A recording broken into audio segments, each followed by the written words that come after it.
going to be a little uncomfortable. You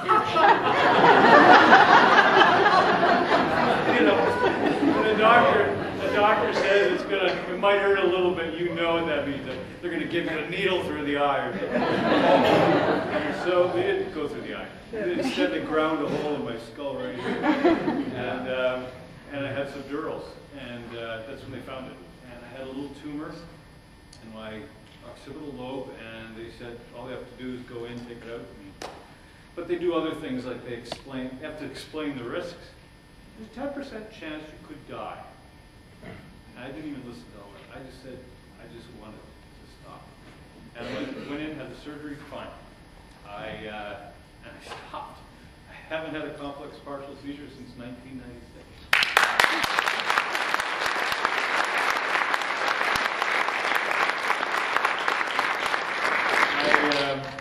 I was being weaned off my medications, and then in about 18 months after that, I had a crash and I had a tonic-clonic seizure in my sleep, so they put me back on meds. And I had my last seizure in the year 2000, and it was, again, a nocturnal tonic-clonic, and I drove down here from Kingston.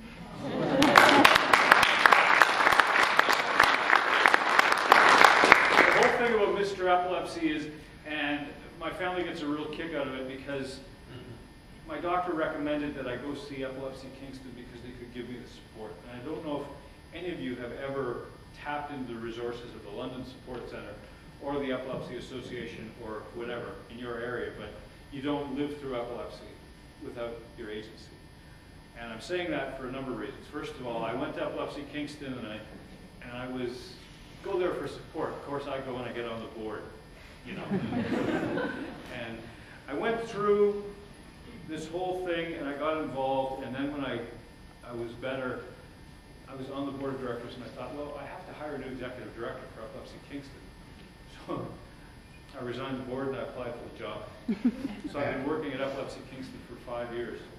The second day on the job, I got a call from someone who'd been to London, who'd had a tumor removed, who was they were in depression, just like I had gone through after my surgery, who was having all these things, and I thought, this is a sign from somewhere. I don't know what you believe in, but I know what I believe. And I'm sitting there answering the phone at Epilepsy Kingston, and this person is going through exactly what I went through. And that's what we have to do, those of us who have survived epilepsy, those of us who have had the surgery. We have to share our experiences, because places like Epilepsy Kingston and London Support Center are so essential. We have to have those areas that bring us together. The doctors do amazing work. The nurses, the pharmacists all work, but the support center and Canadian Epilepsy Alliance that we're a big part of holds us all together. We have to tell people about epilepsy. That's the thing. We can't get our head fixed. I could have had my head fixed, my seizures stopped, and never talked about epilepsy again.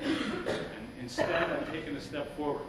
Now, actually, a week from tomorrow, I'm leaving Kingston for the first time in 31 years. I'm moving to Saskatchewan, Saskatoon, where apparently they have tropical summers and winters. Okay, I know.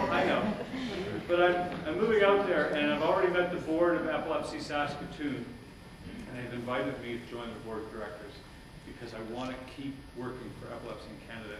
And the thing is, you don't have to get on a board, you don't have to go out and help with fundraisers, but my God, tell 5 people you know that someone with epilepsy is not a freak.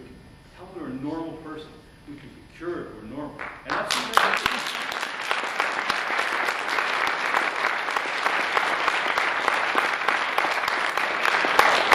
I just really wish that somebody would step up and say that, you know, can you imagine if the Prime Minister, well, maybe not the Prime Minister. Somebody, Avril Lavigne's from Napanee, which is just a couple doors down from Kingston. Imagine if she stepped up and said, you know, and she took on the cause of epilepsy. But until we get somebody that's stepping up, we all have to do it. And if you've told 5 people about epilepsy, then tell 5 more. And don't send those silly emails that you go, you know, like you tell someone by the end of the day, talk to them.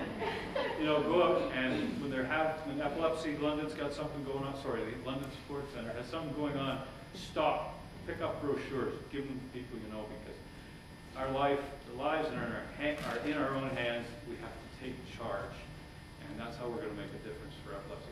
Epilepsy, you know, I'm the person I am today because of epilepsy, and I am the person I am today because of the epilepsy unit here in London, because they saved my life. There's a quote in there that really sounds cornball now that I read it. That was very emotional, wasn't that, Michelle? Yeah. But the thing is my mom, hi Mom.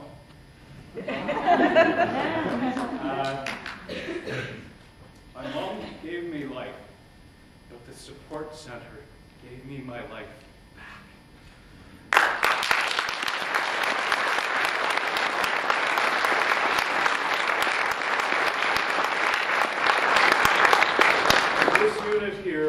This unit here saved my life completely.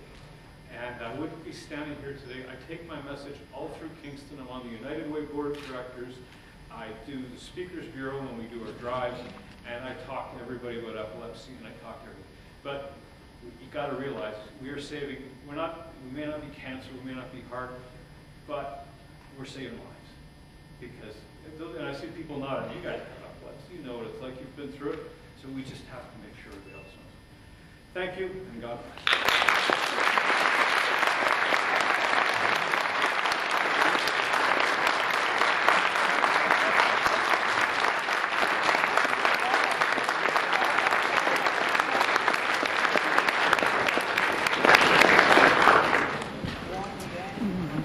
I don't think we'd really have a problem if everybody was as enthusiastic as Tim